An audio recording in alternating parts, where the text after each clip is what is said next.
अस्सलामुअलैकुम viewers, welcome to my channel. उम्मीद करती हूँ आप सब लोग खैरियत से होंगे।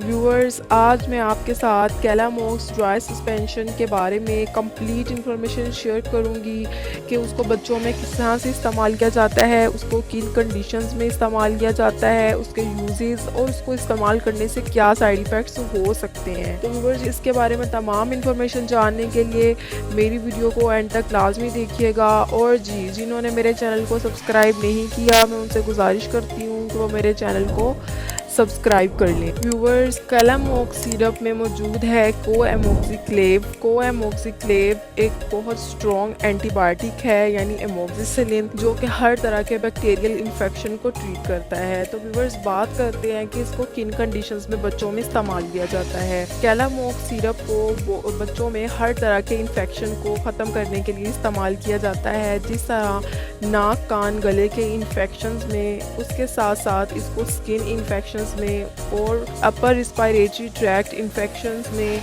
और इसको यूरिनरी ट्रैक्ट इन्फेक्शंस, हर तरह के इन्फेक्शंस में इस्तेमाल किया जाता है। बच्चे का गला ख़राब हो जाए, गले में इन्फेक्शन हो जाए, टॉन्सिल्स हो जाएं, उसमें भी इसको प्रिस्क्राइब किया जाता है। बच्चे के कान में कोई इन्फेक्शन हो जाए, उसमें इसको प्रिस्क्राइब किया जाता है। बच्चे के दांत में कोई इन्फेक्शन हो जाए, तब भी इसको प्रिस्क्राइब किया जाता है। बच्चे की स्किन पर कोई इन्फेक्शन हो जाए, कोई बैक्टीरियल इन्फेक्शन जैसा कि कोई दाने वगैरह बन जाएं या इस तरह का कोई मसला हो जाए, तो उसमें भी इसको प्रिस्क्राइब किया जाता है। ये बच्चों में बहुत ज़्यादा प्रिस्क्राइब किया जाने वाला सिरप है। ये ड्राई सस्पेंशन होती है। उसके साथ साथ इसको बच्चों में नमोनिया के लिए भी दिया जाता है। नमोनिया जिसमें चेस्ट इन्फेक्शन हो जाता है, सांस की नालियों में कोई इन्फेक्शन हो जाए, जिस तरह ब्रोंकाइटिस, इसको उसमें भी दिया जाता है। साइनसाइटिस की कंडीशन में भी इसको बच्चों में प्रिस्क्राइब किया जाता है। तो व्यूअर्स, इसको बच्चों में हर तरह के इन्फेक्शन को ख़त्म करने के लिए प्रिस्क्राइब किया जाता है। गले का इन्फेक्शन, नाक का इन्फेक्शन, कान का इन्फेक्शन, इसको बच्चे में हर तरह के इन्फेक्शन को ट्रीट करने के लिए प्रिस्क्राइब किया जाता है, क्योंकि इसमें एक स्ट्रॉन्ग एंटीबायोटिक मौजूद है। व्यूअर्स, अगर हम बात करें कि इसको किस तरह से इस्तेमाल करना है, तो व्यूअर्स, अगर आप देख सकते हैं कि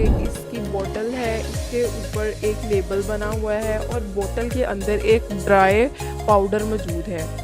उस ड्राई पाउडर को आपने सिरप में कन्वर्ट करना है। उसके लिए आपको एक पानी चाहिए। पानी को आपने उबाल लेना है, उबाल कर उसको ठंडा कर लें। पानी ठंडा करने के बाद आपने जो बोतल के अंदर ड्राई सस्पेंशन मौजूद है, उसके अंदर सारा पानी जो है वो उसके अंदर मिक्स करना है और जहाँ तक लेबल है, जहाँ तक मार्क है, वहाँ तक उसको सिरप को बना लेना है। उसको अच्छे से शेक कर लेना है। उसको अच्छे से शेक करने के बाद जब उसका एक प्रॉपर सिरप बन जाए, फिर आपने इसको बच्चे को यूज़ करवाना है। इसको आप तकरीबन 7 दिन तक इस्तेमाल कर सकते हैं। 7 दिन से ज़्यादा आप ये सिरप इस्तेमाल नहीं कर सकते। आपने इसको रेफ्रिजरेटर में रखना है, आपने इसको फ्रिज में रखना है, ताकि इसके टेम्परेचर को मेंटेन रह सके और ये जल्दी ख़राब ना हो। और सिर्फ 7 दिन के अंदर अंदर इस्तेमाल करना है, उसके बाद इस्तेमाल नहीं कर सकते। अगर हम इसके यूजुअल डोज की बात करें, तो इसका बच्चों में 1 से 6 साल के बच्चों में 5 ml दिन में 3 मरतबा और 6 से ऊपर के बच्चों में इसकी 10 ml दिन में 3 मरतबा। आपने इसको 7 दिन के अंदर अंदर ख़त्म करना है। इससे बच्चे का हर तरह का इन्फेक्शन, नाक, कान, गले का इन्फेक्शन, स्किन का इन्फेक्शन, नमोनिया, चेस्ट इन्फेक्शन, हर तरह का इन्फेक्शन ख़त्म हो जाएगा। कफ है तो वो भी ख़त्म हो जाएगा। तो व्यूअर्स, ये था नॉर्मल डोज। अगर हम इसकी बात करें कि इसके साइड इफ़ेक्ट्स क्या हो सकते हैं, वैसे तो ये इफ़ेक्टिव है, हार्मलेस है, सेफ़ टू यूज़ है, लेकिन इसके कुछ कॉमन साइड इफ़ेक्ट्स हो सकते हैं, जैसा कि डायरिया हो सकता है, एब्डोमिनल पेन हो सकती है, उसके साथ साथ वॉमिटिंग हो सकती है। ये इसके कुछ कॉमन साइड इफ़ेक्ट्स हैं। तो व्यूवर्स, इसकी टैबलेट्स भी आती हैं, इसके कैप्सूल्स भी आते हैं, जो कि एडल्ट्स में इस्तेमाल किए जाते हैं। बच्चों के लिए सिरप ही इफ़ेक्टिव होता है। व्यूवर्स, ये थी तमाम इन्फॉर्मेशन कैलामॉक्स सिरप के बारे में। अगर आपको मेरी इन्फॉर्मेशन पसंद आई, इसको लाइक, शेयर, कमेंट ज़रूर कीजिएगा और जी, मेरे चैनल को ज़रूर सब्सक्राइब कर दीजिएगा। Thank you. अल्लाह हाफिज़।